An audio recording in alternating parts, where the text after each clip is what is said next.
তো আমি সকালবেলা স্নান শুন করে হয়ে গেছে। মাকে দেখো, মা কী করছো? কচু কুড়াইয়ে থালা বানাবো। আর ওখানে কি বাটপাতা শাক, মিটে যাই। বাইরে টিউশন হচ্ছে।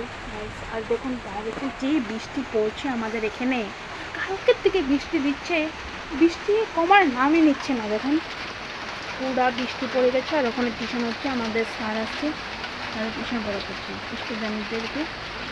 আমি ব্লগ বানাচ্ছি। দেখুন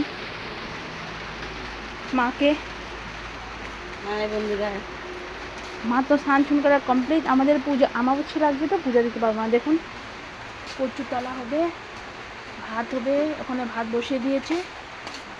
আর কি হবে মা? সকালবেলা মেনু না দুপুরে মেনু? দুপুরে মেনু তো কী কী হবে? দুপুরে মেনু তো কী কী হবে? দুপুরে মেনুতে পনির বানাবো। ঠিক আছে বন্ধুরা।